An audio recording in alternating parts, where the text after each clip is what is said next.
propose de reprendre la séance. On en était donc au point 10 de l'ordre du jour, le vote du budget primitif principal 2023 de la commune.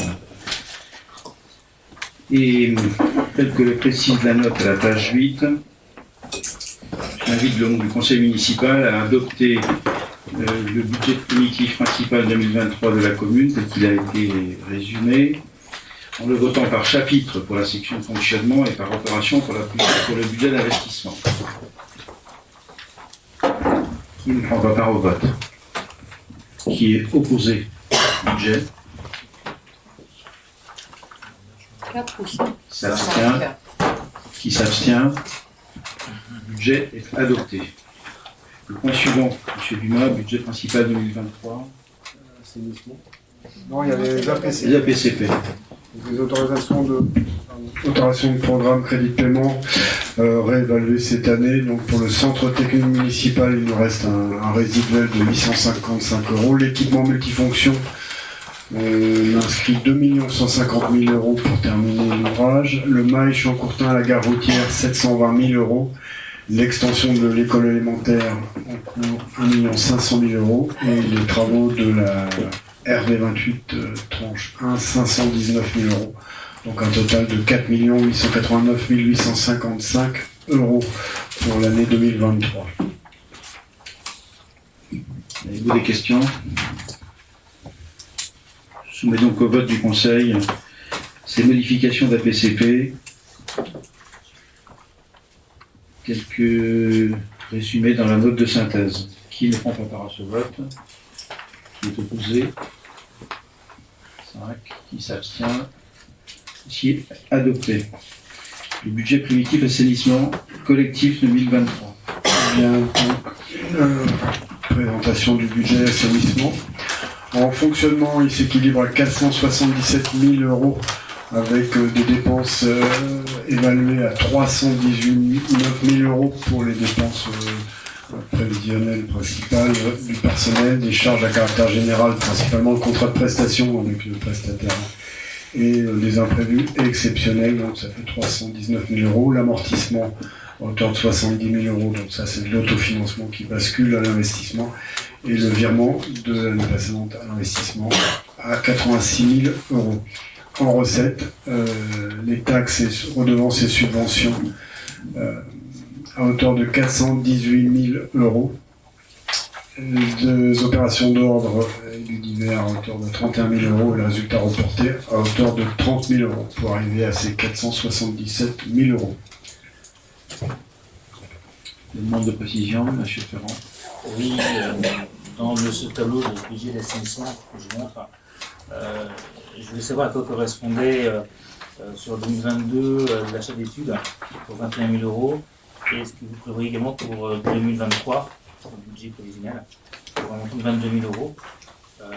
Ça fait un petit moment qu'on n'a pas eu de copie là, sur la station d'épuration. Je voulais savoir un peu ce que recouvrait cette dépense. Les dépenses d'études, c'est les études de maîtrise d'œuvre de la station d'épuration qui sont en cours et qui vont aboutir.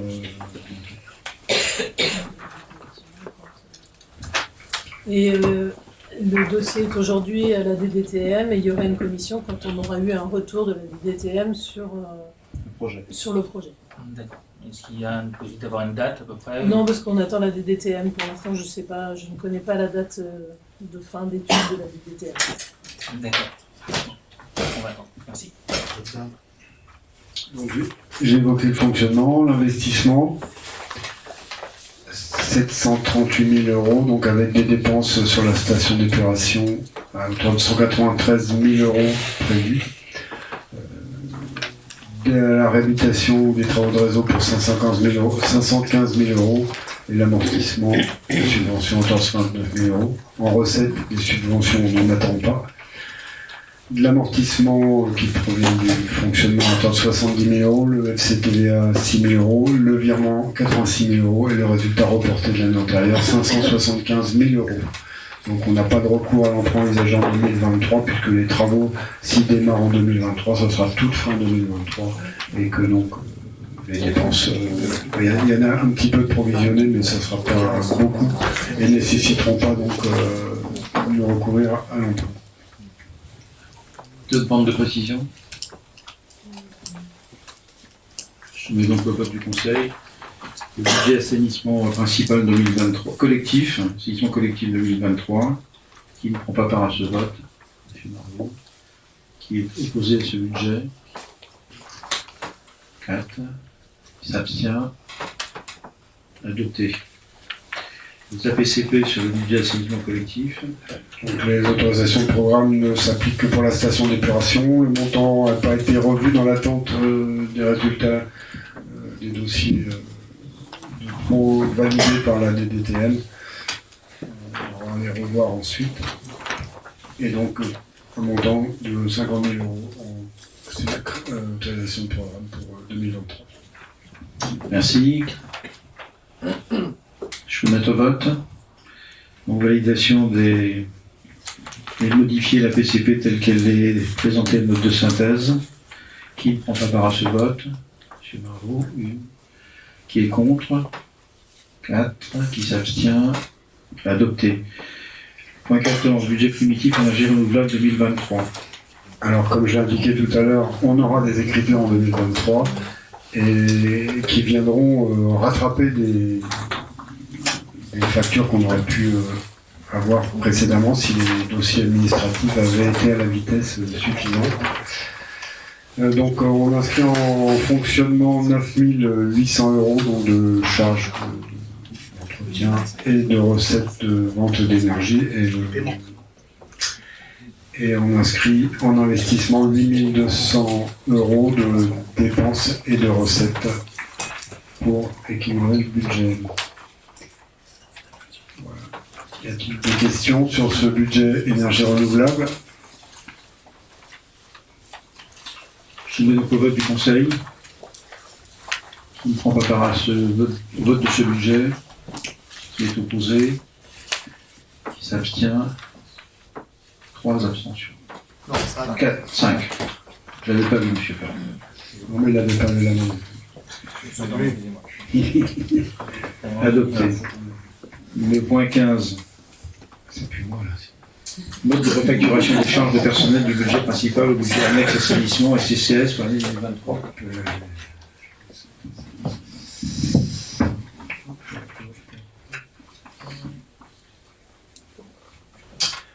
Conformément au principe budgétaire des finances publiques, chaque budget doit retracer l'ensemble des dépenses et l'ensemble des recettes nécessaires à son exécution. L'ensemble des coûts des agents exécutant des missions pour le service assainissement et CCAS de la commune doivent être pris en charge par les budgets correspondants.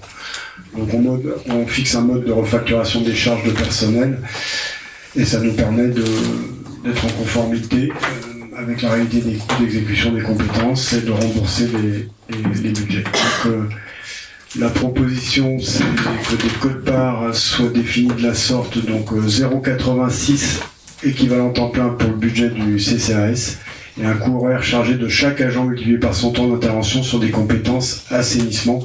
Pour l'instant, c'est surtout l'ingénierie en fait et du suivi du dossier de la station. Et ça peut revêtir l'entretien du réseau. Le montant prévisionnel des contributions est calculé en fin d'année suivant des règles énoncées ci-dessus. Un état sera annexé à la délibération et joint aux écritures comptables. Donc le conseil municipal est invité à décider, valider le mode de refacturation des charges de personnel suivant les propositions énoncées plus haut, du budget principal au budget annexe. Voilà, selon ces conditions. Merci. Les demandes de précision? Je soumets donc au vote du Conseil de validation pour valider ce mode de refacturation des charges de personnel du budget principal au budget annexe. Qui ne prend pas part au vote? Qui est contre? Qui s'abstient? Adopté. Le point 16, subvention 2023 aux associations. Madame Marzin. Oui, donc on vous rappelle qu'il y a deux types de subventions aux associations. Une subvention d'aide au fonctionnement qui participe au fonctionnement global du projet associatif si l'association poursuit un intérêt à caractère général, et les subventions fléchées ou à projet qui contribuent à la mise en œuvre d'une action spécifique. Je ne sais pas si il y a des choses à les prendre, monsieur Martin. Non, c'est chacun sa note de synthèse. Donc, On rappelle les critères d'attribution de la subvention d'aide au fonctionnement, en sachant que selon le type d'adhérent, qu'il soit adulte ou moins de 18 ans ou plus de 65 ans, on attribue une valeur de points. Donc je vais vous les lire pour que tout le monde puisse en prendre connaissance. Donc le point adhérent adulte, c'est 1 point. Le point adhérent moins de 18 ans, c'est 2,1 points. Le point pour les plus de 65 ans, c'est 1,10. On attribue 80 points pour l'aide à l'emploi. Donc c'est calculé en équivalent temps plein, donc c'est au prorata. On valorise le bénévolat en équivalent temps plein et on cumule 16 points toujours au prorata du temps déclaré. Ensuite, on a des points qui sont cumulés pour les compétiteurs. Donc, pour les compétitions départementales, pour les moins de 18 ans, on attribue 2,5 points. Pour les compétiteurs départementaux adultes, 2 points. Pour les compétiteurs régions de moins de 18, 3 points. Et pour les compétiteurs régions adultes, 2,2 points. Et quand on a des personnes qui sont dans des compétitions nationales, pour les moins de 18, on a une valeur de 4 points. Et pour les adultes, 2,5 points. Donc chaque association cumule un nombre de points auquel il convient d'attribuer une valeur monétaire qui est fixée en 2018 qui a été fixée en 2018 à 6,77 € le point. Et la Commission Vie citoyenne et solidarité réunie le 16 mars 2023 a proposé de maintenir la valeur du point à 6,77 € pour l'année 2023, induisant les propositions de subvention d'aide au fonctionnement 2023 suivantes. Alors, vous avez le tableau, peut-être pas toutes les lire.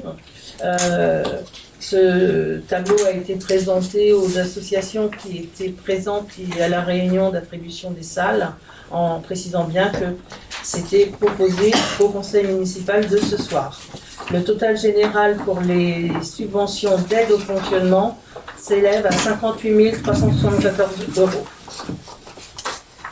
Nous avons donc ensuite les subventions fléchées ou à projet, donc qui reposent sur des demandes donc spécifiques à des manifestations ou des événements, soit des projets ou des investissements, n'entrant pas dans le fonctionnement ordinaire des associations, auxquelles s'ajoutent les subventions spécifiques. On a donc un montant de 80 € qui soutient la création d'une association, donc valable une fois au dépôt des statuts, une subvention couvrant 80% du coût des agents de sécurité pour les manifestations grand public ayant lieu dans la salle Odette Simoneau, les subventions à hauteur de 1 € par habitant pour soutenir la programmation annuelle des spectacles vivants à destination de tous les Meléciens dans le cadre d'une convention, la subvention d'aide au financement à projets spécifiques et le versement des subventions à projets a lieu une fois que les associations ont fourni les documents justifiant l'usage des sommes inscrites au budget prévisionnel des projets. Donc l'enveloppe des SIAP s'élève à 900 €, le soutien à la programmation s'élève à 7 800 €, la subvention pour le comice agricole à 2 900 €, la fusion danse et handicap pour les rencontres du Grand Ouest à 500 €, agriculture pour le spectacle de lancement de rentrée à 2 500 €, le carnaval de Melesse, la subvention donc est d'un montant de 3 000 €, en sachant qu'on a déjà une délibération versant 50% pour que la manifestation puisse se dérouler et qui a été un véritable succès. Tradawen, donc pour un FESNOS, une subvention de 250 €. Top Zaza pour l'organisation d'un concert, 300 €. Pour le gala de danse annuel à la Mézière, 315 €. Et pour le comité de jumelage, dans le cadre du séjour à Anguera en octobre 2023, donc 2300 €. Les subventions fléchées cumulées s'élèvent à 20 765 €. Merci. Une demande de précision. Madame Marchand. Oui, s'il vous plaît. Je reviens sur les subventions de fonctionnement et plus spécifiquement sur la valeur du point, qui n'a pas augmenté et j'imagine que les associations subissent elles aussi le contexte inflationnel, etc. Pourquoi tout simplement la valeur du point n'a-t-il pas été revalorisée finalement depuis déjà un certain nombre d'années? Pardon? Depuis un certain nombre d'années. Oui. Alors, lorsqu'on regarde les dossiers de demande de subvention, on regarde aussi les citations on va dire, globales du budget de l'association. Nos associations se portent plutôt bien et nos associations se portent plutôt bien financièrement. Et je tiens à faire apporter à votre connaissance aussi qu'un certain nombre d'associations ont répondu positivement au message qu'il leur est donné depuis 2015, à savoir que si elles n'ont pas besoin de la totalité de la subvention d'aide au fonctionnement, puisqu'elles ont les critères et la valeur du point, elles peuvent réduire leur demande, soit en faisant une demande partielle ou en annonçant un montant dont elles ont besoin. Et certaines associations le pratiquent. Certaines associations ne le pratiquent pas et cumulent un certain nombre de trésoreries qui augmentent régulièrement.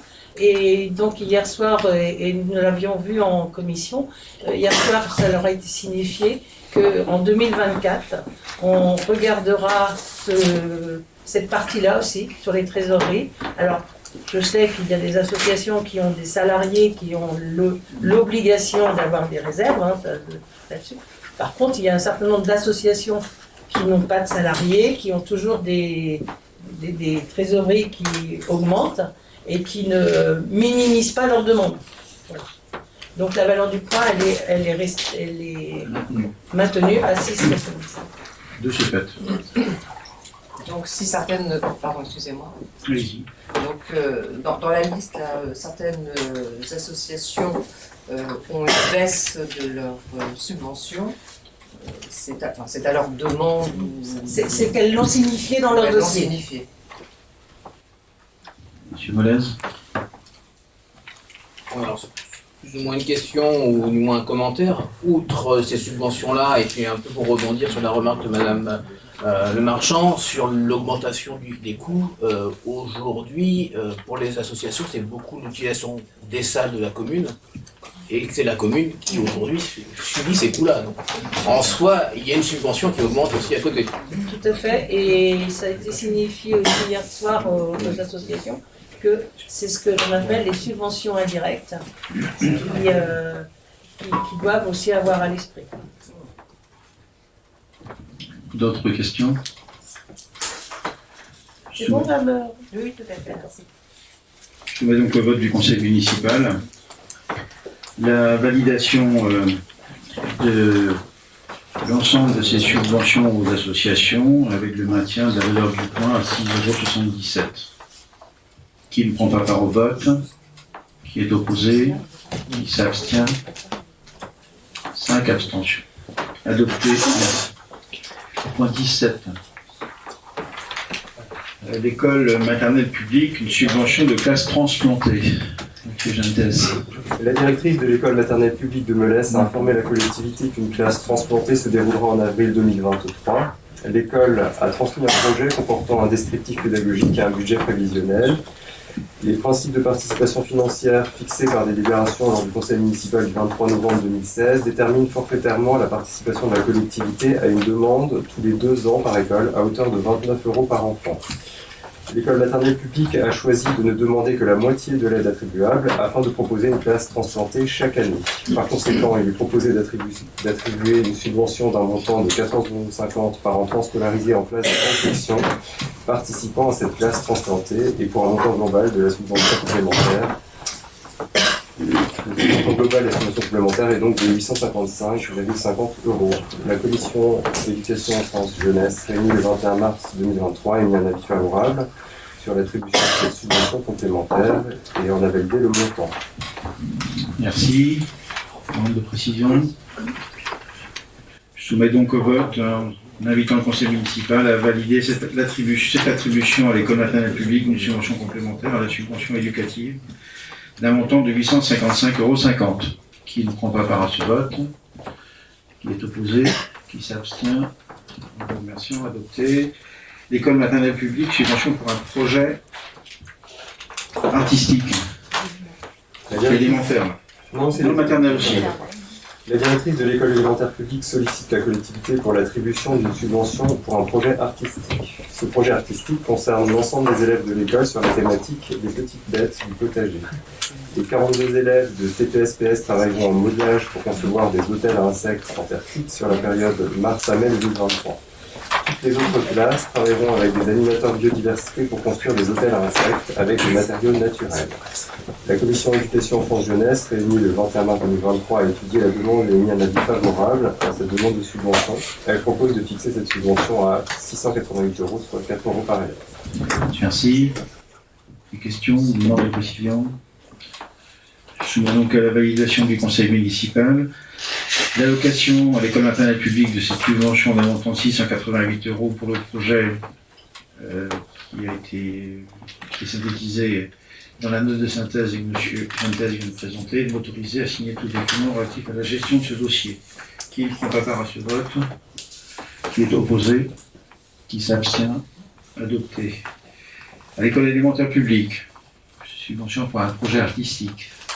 Le directeur de l'école élémentaire publique sollicite la collectivité pour l'attribution d'une subvention dans le cadre d'un projet artistique et culturel. Cette subvention vise à soutenir la mise en place d'un projet de découverte et du modelage sur la période janvier à mars 2023 sur la thématique de la nature à travers la Terre. Ce projet, mené avec l'aide d'une céramiste du territoire, est à destination de l'ensemble des classes. Les associations de parents d'élèves, également sollicitées, financent en partie ce projet. La commission éducation enfance jeunesse, interrogée sur cette question le 21 mars 2023, a émis un avis favorable à la demande de subvention et propose de l'établir à 1 240 €, soit 4 € par élève. Merci. Demande de précision. Je soumets donc au vote du conseil en vous invitant à valider l'allocation à l'école élémentaire publique de cette subvention d'un montant de 1 240 € pour le projet artistique qu'ils envisagent et m'autoriser à signer ce document relatif à la gestion de ce dossier. Qui ne prend pas part au vote? Qui est opposé? Qui s'abstient? Adopté. Le point suivant, l'OGEC. Subvention OGEC, prise en charge de la rémunération des agents chargés de la surveillance du temps méridien. Les agents rémunérés par l'OGEC de Melesse assurent la surveillance des enfants de l'école privée lors de la pause méridienne, dont la responsabilité revient à la commune. La commune de Melesse prend en charge la rémunération de ses agents à hauteur de 35 heures par semaine. La demande de subvention concerne la période du 1er janvier au 31 décembre 2023. La participation de la commune sur cette période est évaluée à 22 259,32 €. Merci. Demande de précision. J'invite donc le conseil municipal à valider l'attribution à l'OGEC de cette subvention de 22 259,32 € afin de couvrir la rémunération des agents de l'OGEC qui ont en charge la surveillance des enfants des écoles privées de Melesse sur le temps méridien pour l'année scolaire 2023. Pour l'année 2023. Et à m'autoriser à verser les fonds par 12e à l'OGEC. Qui ne prend pas part au vote? Qui est opposé? Qui s'abstient? Adopté, merci. À l'OGEC, participation au coût des fluides pour le restaurant scolaire. Le service de restauration scolaire des écoles privées est assuré par la collectivité. L'OGEC dispose d'un local de restauration et d'un office loué à la ville de Melesse depuis le 1er septembre 2018 pour assurer la restauration des enfants des écoles privées. Les fluides sont à la charge de la collectivité. Une évaluation des consommations en fluides nécessaires au service de restauration est réalisée par l'OGEC de Melesse et contrôlée par les services de la ville. Pour l'année scolaire 2021-2022, elle fait apparaître les éléments suivants. Une consommation d'eau de 141 m3, soit 550,74 €. Une consommation électrique de 21 150 kWh, soit 6 019,29 €. Merci. Les demandes de précision.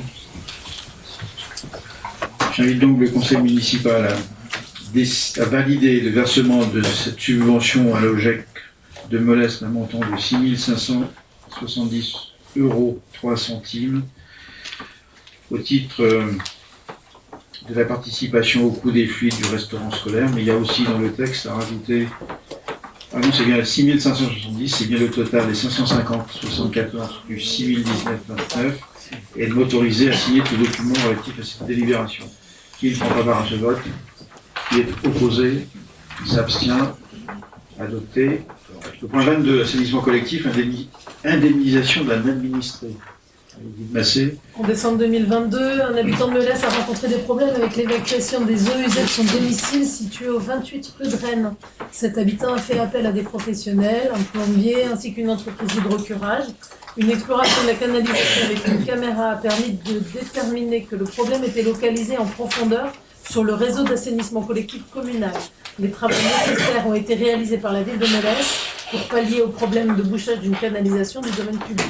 Cet habitant a demandé le remboursement de ces 2 factures pour un montant total de 344,50 €. Il est proposé au conseil municipal de valider la prise en charge de ces factures. Et de rembourser l'habitant. Et de rembourser l'habitant. Merci. Les demandes de précision. Je propose donc au conseil municipal de valider le versement de la somme de 344,45 € à M. Prier en remboursement des 2 factures qu'il a engagées et à m'autoriser à signer tout document relatif à ce dossier. Qui ne prend pas part à ce vote? Qui est opposé? Qui s'abstient? Merci. Le point 23, plan local d'urbanisme intercommunal, proposition d'évolution. M. Alain Maury. La charte de gouvernance évolution du plan local d'urbanisme intercommunal au service du projet de territoire de Valdy-le-Minier a pour objectif d'organiser les grandes lignes du processus décisionnel pour l'élaboration et le suivi du plan local d'urbanisme intercommunal de la communauté de communes de Valdy-le-Minier. Dans ce cadre, les communes proposent des modifications du cahier communal et du règlement graphique. Elles peuvent également faire remonter des dispositions réglementaires inadaptées du règlement littéral ou des orientations d'aménagement et de programmation thématique. Le conseil municipal formalise et valide les nouvelles demandes d'évolution du PLUI. Ainsi, la commune de Melès considère qu'il apparaît nécessaire de proposer les modifications du PLUI pour les motifs suivants. L'ensemble de ces modifications ont fait l'objet d'un travail et d'une présentation en commission urbanisme du 15 mars dernier. Orientation d'aménagement et de programmation numéro 5, îlot centre-ouest. Supprimer le cheminement piéton-cycle nord-sud au vu de l'étude de renouvellement urbain Rouge-Côte-Saint-Germain. Il avait été imaginé éventuellement ce chemin avec une ouverture sur la rue de la Mézière. Aujourd'hui, l'étude de requalification urbaine fait apparaître que ce ne sera pas de cette façon-là que les choses se passeront. Donc, pour une bonne visibilité des documents, on demande de supprimer ce cheminement piéton-cycle nord-sud au vu de l'étude de renouvellement urbain Rouge-Côte-Saint-Germain. Orientation d'aménagement et de programmation 7, rue de Montreuil. Créer un îlot mixte habitat et équipement public sans définir de pourcentage d'équipement public. Dans le cadre de l'OAP, il est indiqué majoritairement équipement public. Donc nous souhaitons solliciter une modification concernant cette orientation d'aménagement numéro 7 et de ne pas maintenir un îlot mixte habitat et équipement public, évidemment, mais sans définir de pourcentage d'équipement public. L'emplacement réservé, parcelle AO 190, 18 rue de Montreuil. Créer un emplacement réservé d'une surface de 172 m² pour une future voirie de desserte connectant la rue de Montreuil à la parcelle AO 291 se situant au nord de l'école Saint-François. Orientation d'aménagement et de programmation numéro 10, îlot centre-ville Est.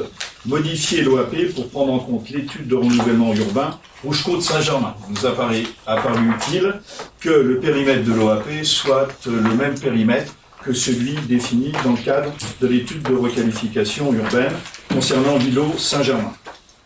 Périmètre du zonage 2AUA en 1AUA2 à l'Épinette.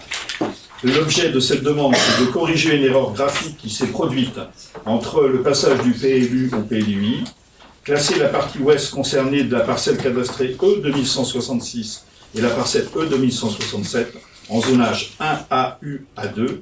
Cette révision de zonage sur ce secteur entraînera une augmentation de la zone 1AUA2 et permettra une urbanisation sous la forme d'opérations d'aménagement d'ensemble comme imposé en zonage 1AUA2.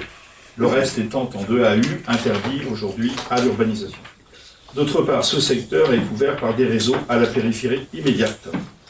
Zonage de la parcelle E2260 située à la Métairie en 1 AU A2. Cette parcelle initialement classée en zonage 1 AU A2 au PLU a été classée en zonage A au PLUI. Revenir au zonage initial 1 AU A2, autorisant donc la création d'un accès, cet accès étant noté dans l'OAP 13. Par ailleurs, ce zonage est cohérent avec celui de la parcelle E1563, située immédiatement au nord. Zonage de Champourtin et Champollion. Classer les parcelles situées en 1A UG en zonage UG, zonage correspondant aujourd'hui au projet en cours de réalisation au Champourtin, sa multifonction. Classer les parcelles situées par branchement en 2A UG en zonage 1A UG, de façon de prévoir au Champollion permettre éventuellement la réalisation de nouveaux équipements publics. Concernant les performances énergétiques, proposer une performance énergétique renforcée pour une surface de plancher supérieure ou égale à 150 m² relevant de la destination équipement d'intérêt collectif et services publics. Il est apparu à plusieurs reprises qu'en dessous de 150 m², il était quasiment impossible de réaliser ce niveau d'exigence. Donc l'on souhaite proposer que ce niveau de performance énergétique renforcé pour les équipements d'intérêt collectif et services publics le soit au-delà des 150 m². Assouplir la règle des orientations d'aménagement et de programmation trame verte et bleue en zone urbaine. Afin de protéger le système racinaire, les aménagements nécessitant des déblaiements, réseaux construction entre 5 et 10 mètres des haies identifiées au PLUI seront réalisés en mettant en œuvre des mesures de protection du système racinaire et des préconisations de travaux. Les demandes seront examinées et analysées par le comité de pilotage PLUI. Et donc la commission urbanisme consultée le 15 mars 2023 a émis un avis favorable à l'ensemble de ces demandes émanant de la ville de Melesse. Demande de précision, merci. Je mets donc au vote du conseil municipal, en invitant le conseil à valider ces propositions d'évolution, telles que M. Alain Moury vient de les réénoncer, et de m'autoriser à signer tout document se rapportant à cette délibération. Qui ne souhaite pas prendre part au vote, qui est opposé à ceci, qui s'abstient, adopté. Le point suivant, 24. Point 24, oui. Propriété communale, parcelle cadastrée AR 284, c'est indiqué ici, convention d'occupation précaire d'entretien. Par délibération en date du 19 octobre 2022, le conseil municipal a décidé d'acquérir la parcelle cadastrée AR 284 d'une superficie de 720 m², située 24 rue de Rennes, à proximité de l'ancien centre technique municipal. Un acte de vente a été signé le 24 janvier 2023 auprès de maître Rocher-Selton. Par lettre reçue en mairie de Melesse le 15 février 2023, le propriétaire de la parcelle attenante cadastrée AR 287 a accepté le principe de conserver l'usage de cette parcelle pour une activité de jardinage ou de plein air. Ainsi, dans l'attente de l'affectation définitive de la parcelle AR 284, il nous est proposé de mettre à disposition de M. Onfroy de Vérez, le propriétaire de la parcelle jouxtant celle dont on a fait l'acquisition, ça c'est 720 m², de lui proposer de pouvoir... Ah oui, sur 720 m² sur lequel figurent 3 bâtiments, un débarras, un atelier, un stockage bois, aux conditions suivantes. Durée, 1 an renouvelable par tacite reconduction, pour une durée maximale de 5 ans, à compter de la signature de la présente convention.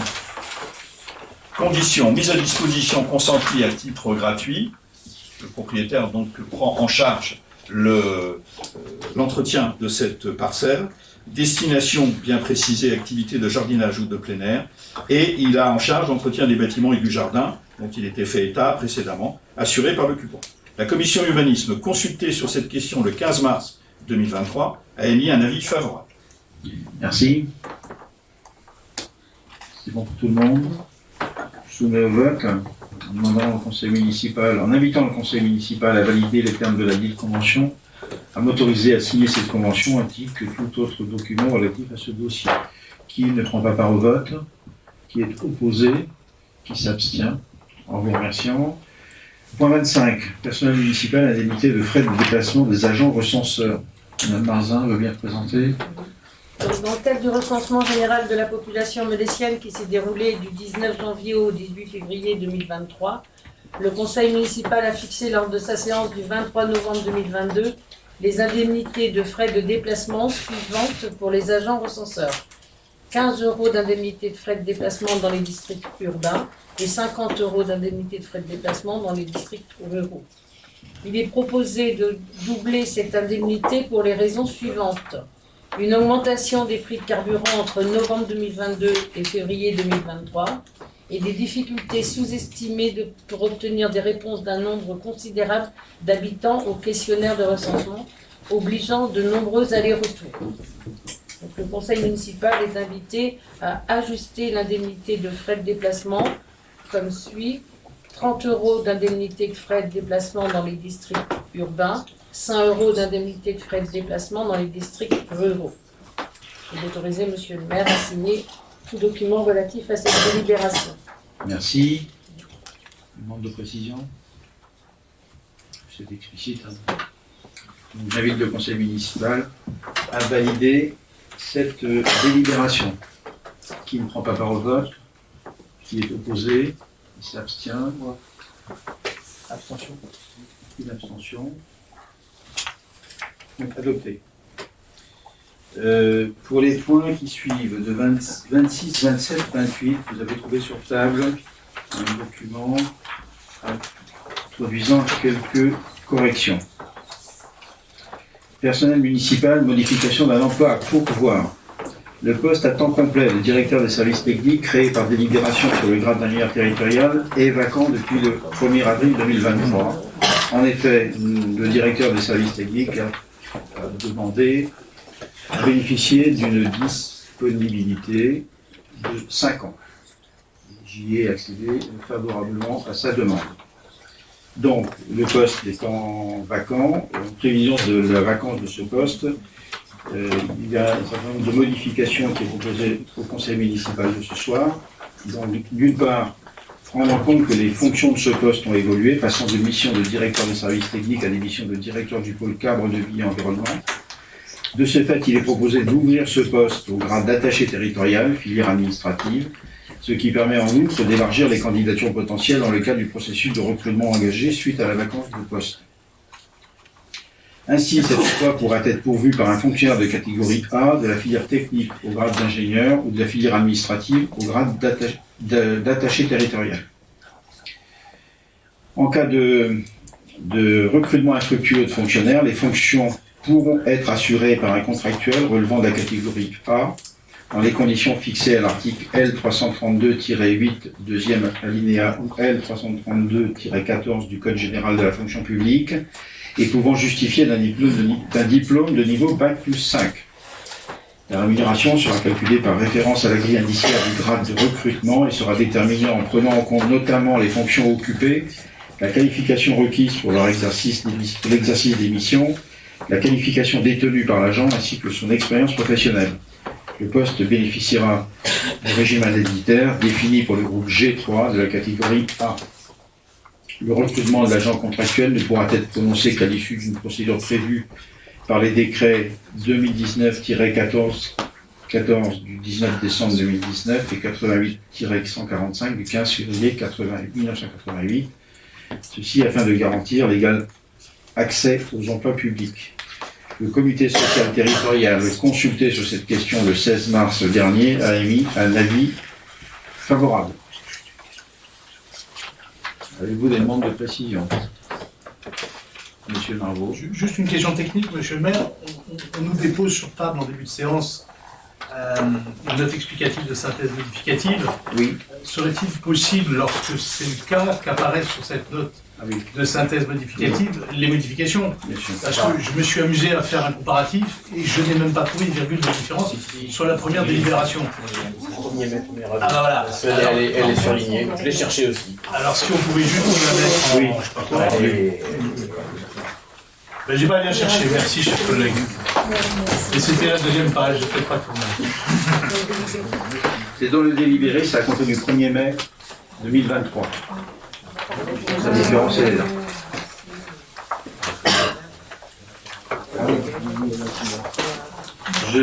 J'invite le conseil municipal à délibérer en adoptant cette proposition et en modifiant le tableau des emplois à compter du 1er mai 2023. Qui ne prend pas part à ce vote, qui est opposé, qui s'abstient, en vous remerciant. Le point 27, modification d'un emploi à pourvoir. Le poste de responsable du pôle citoyenneté et solidarité à temps complet, créé par délibération sur le grade de rédacteur principal de 2e classe, est vacant depuis le 1er mars 2023. En conséquence, il est proposé de modifier cet emploi afin qu'il soit pourvu par un fonctionnaire de catégorie B de la filière administrative et sur l'ensemble des grades du cadre d'emploi des rédacteurs. On élargit en fait l'ouverture au recrutement à l'ensemble des grades, rédacteur, rédacteur principal de 2e classe et rédacteur principal de 1re classe. En cas de recrutement infructueux de fonctionnaires, les fonctions pourront être exercées par un agent, par un contractuel relevant de la catégorie B dans les conditions fixées aux articles mentionnés dans la note du Code général de la fonction publique et pouvant justifier d'un diplôme de niveau Bac+2 et ou d'une expérience dans le domaine de l'état civil et de l'encadrement. La rémunération sera calculée par référence à la grille indiciaire du grade de recrutement et sera déterminée en prenant en compte notamment les fonctions occupées, la qualification requise pour l'exercice des missions, la qualification détenue par l'agent ainsi que son expérience professionnelle. Le poste bénéficiera du régime indemnitaire défini pour le groupe G1 de la catégorie B. Le recrutement de l'agent contractuel ne pourra être prononcé qu'à l'issue d'une procédure prévue par les décrets 2019-1414 du 19 décembre 2019 et 88-145 du 15 février 1988, ceci afin de garantir l'égal accès aux emplois publics. La modification, elle est à compter du 14 avril.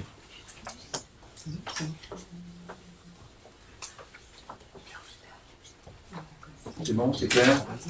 Oui, monsieur Margot. Je mets juste une remarque. Ça fait beaucoup de départs. Ça ne vous inquiète pas. Entre les conseillers municipaux qui démissionnent les uns après les autres, les conseillers municipaux qui ne démissionnent pas et qui deviennent fantômes, et désormais les fonctionnaires qui quittent la commune, on peut s'interroger sur un certain nombre de choses quant à la gestion de cette commune et les conséquences. Donc pardon ?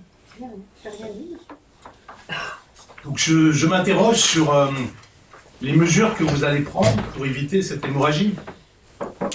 Parce que là, c'est quand même 2 cadres majeurs de la commune qui s'en vont.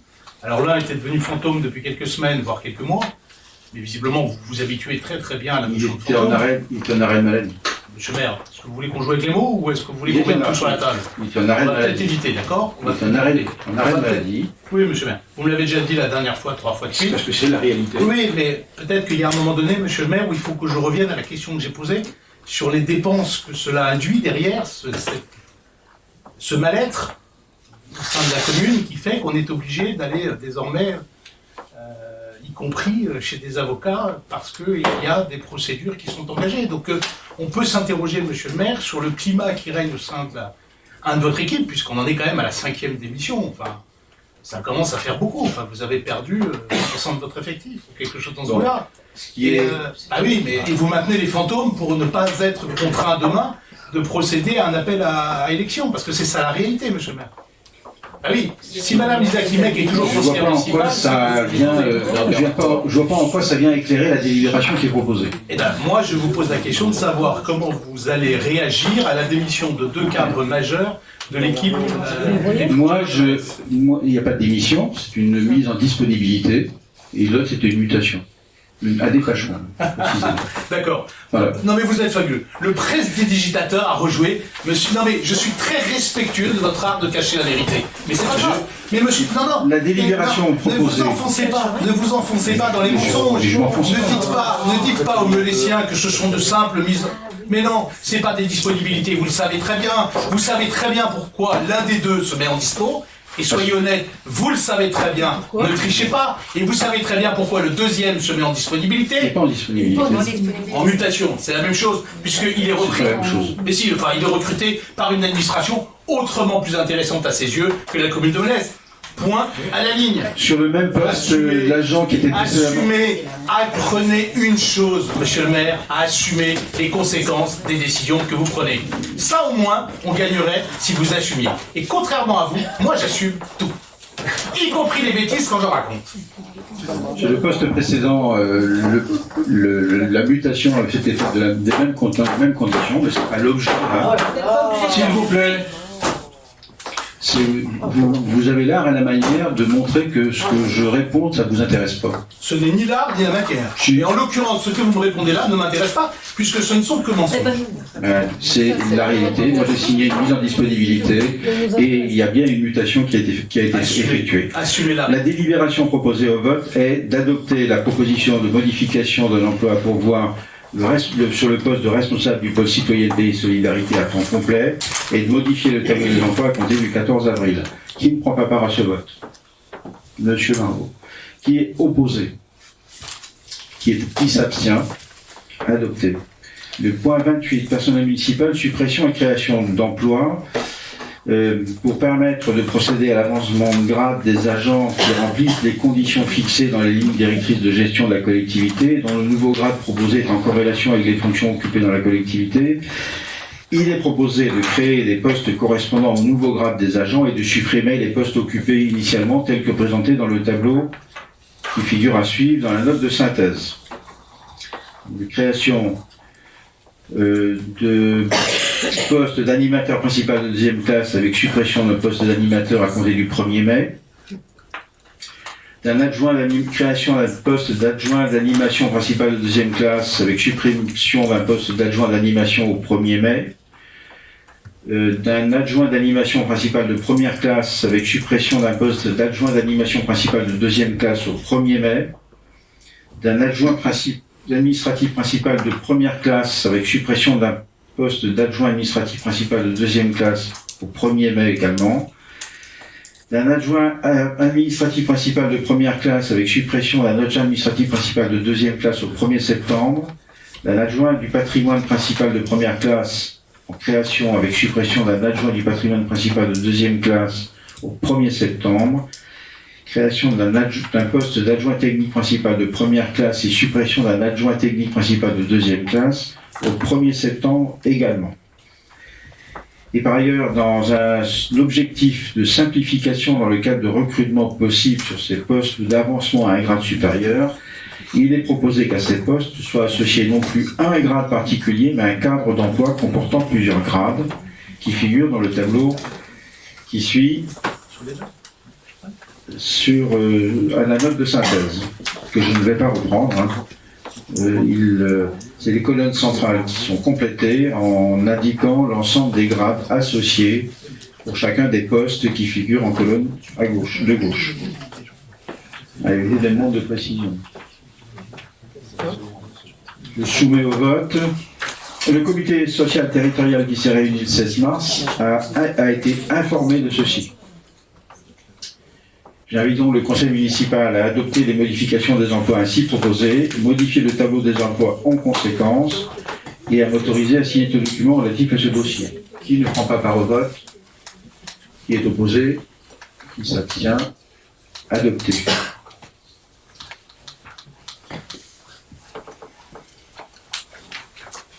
Le point 29 de l'ordre du jour.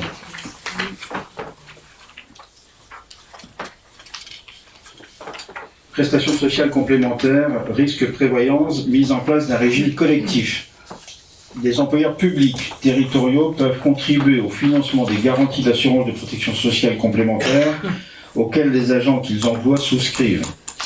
Ces garanties ont pour objet de couvrir le risque santé, les frais occasionnés par une maternité, une maladie ou un accident, le risque prévoyance, incapacité de travail, invalidité, inaptitude ou de décès.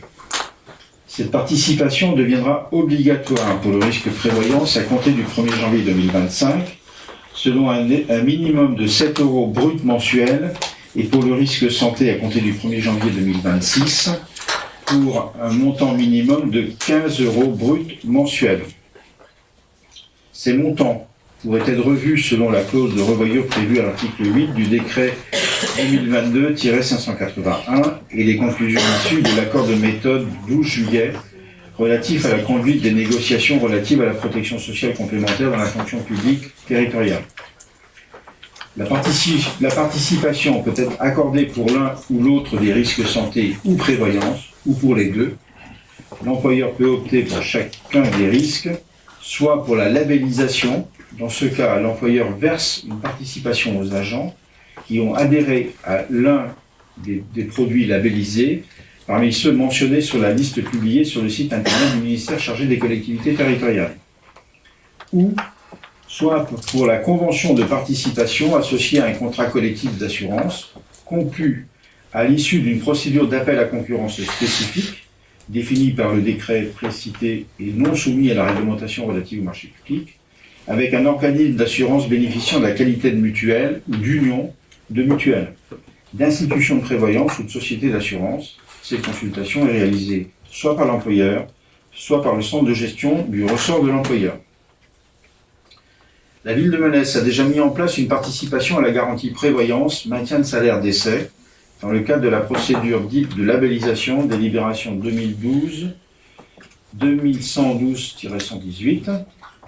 La ville de Melesse envisage, à compter du 1er janvier 2024, du risque prévoyance, de mettre en place un régime collectif sur la base d'une convention de participation conclue à l'issue d'un appel à concurrence réalisé par le centre de gestion d'Ille-et-Vilaine, réglementé par le décret 2011-1474 précité. Le comité social territorial consulté sur cette question le 16 mars a émis un avis favorable. Souhaitez-vous des précisions?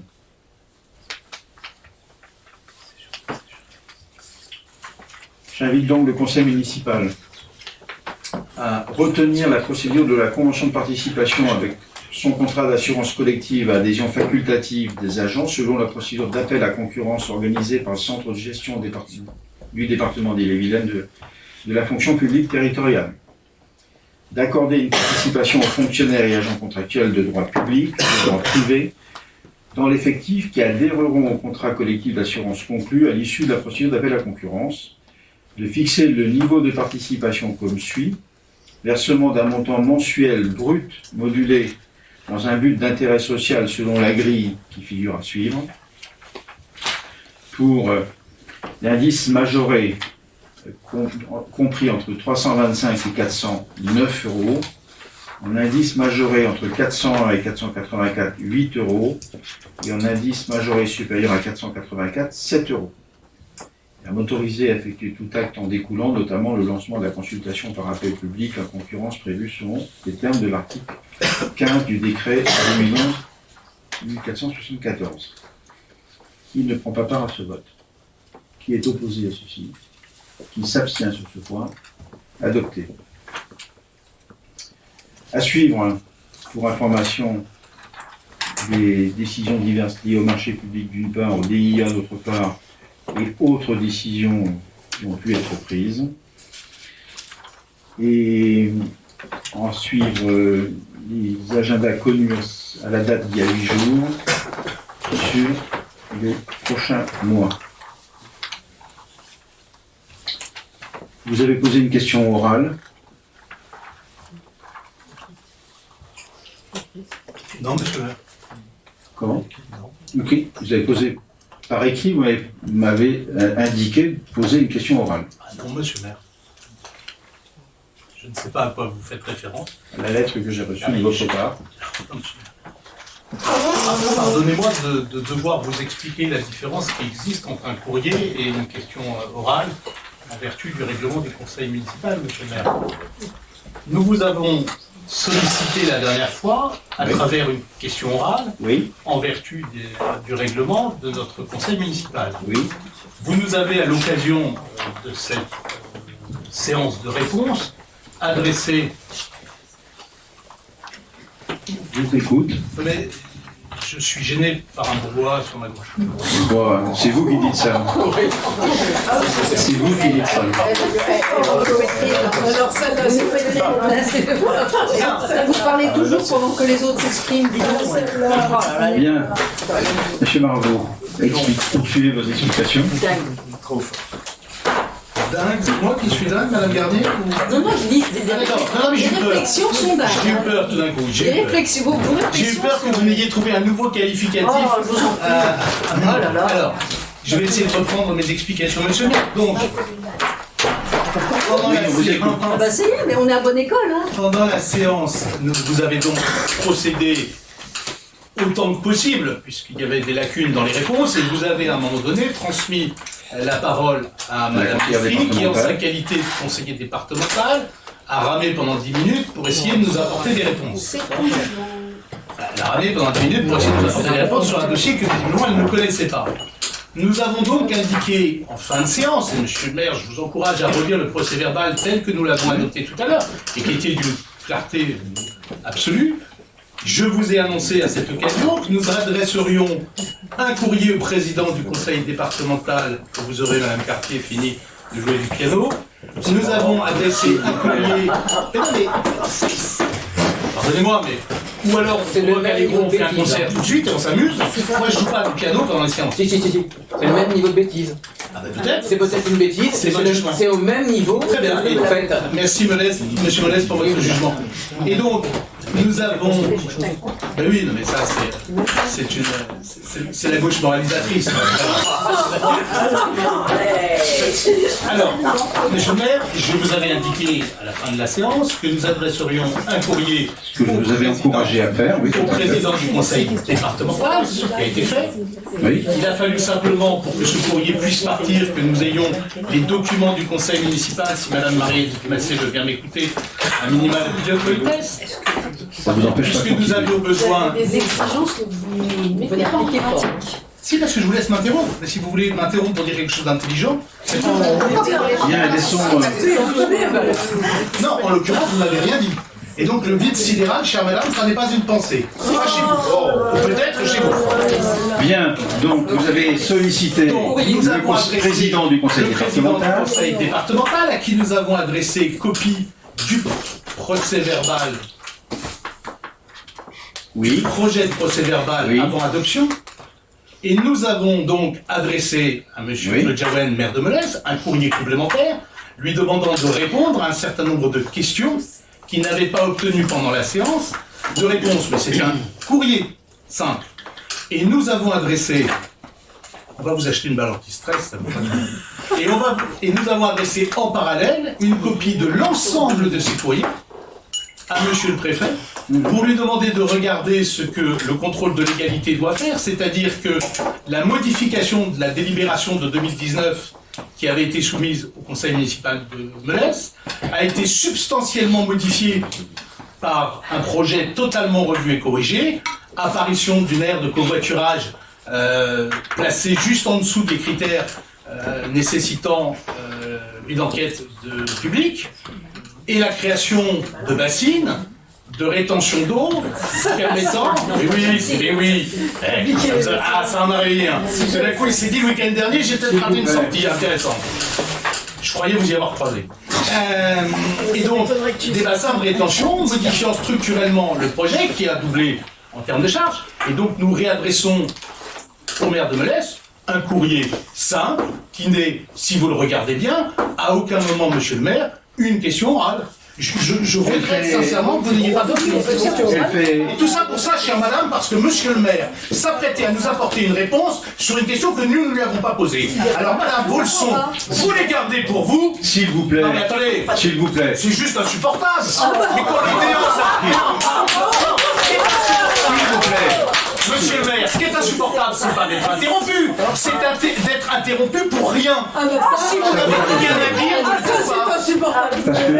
Et moi, Marie-Edith Massé, j'ai toujours un truc à dire. Dont acte, c'est une lettre, Monsieur le maire. c'est une lettre qui demande réponse à des questions. Vous y faites référence en commençant la lettre par l'article 20 du règlement intérieur. Monsieur, elle est écrite en français, lisez-la, c'est vrai. Mais non, mais si vous n'avez pas compris la lettre telle qu'elle vous a été adressée, pardonnez-moi. C'est pas une question orale, c'est pas une question C'est orale. pas une question orale. Donc, acte. Monsieur le maire, juste Donc, une précision quand même, parce que depuis le début de ce mandat, il y a une logique du parallélisme des formes qui fait que normalement, lorsqu'un conseiller municipal vous adresse un courrier, vous devez lui répondre. Oui. Je pourrais vous faire un copie de tous les courriers qui vous ont été adressés. Aucun, monsieur le maire, Non, je pense que vous avez- aucun, monsieur le maire, des courriers qui ne m'a été adressé, que je ne vous avons adressé, n'a fait l'objet d'une réponse. Aucun. Donc, c'est pas une question orale. Donc c'est pas Non, c'est une vérité. Et donc j'aimerais bien que le maire réponde de temps en temps à nos courriers. De Bien. toute façon, le préfet est saisi, le contrôle de légalité est saisi, on verra ce qu'ils en font. parfait. Mais je ne préjuge pas, contrairement à vous, monsieur le maire, des décisions du préfet. Très bien. Bien. Voilà, Le- madame Carpier va pouvoir faire ses valises. S'il vous plaît. J'ai plié après. Mais vous êtes un... Vous avez plié après moi, ouais. Vous aviez plié avant moi depuis longtemps. L'ordre du jour est épuisé, la séance est close. Merci.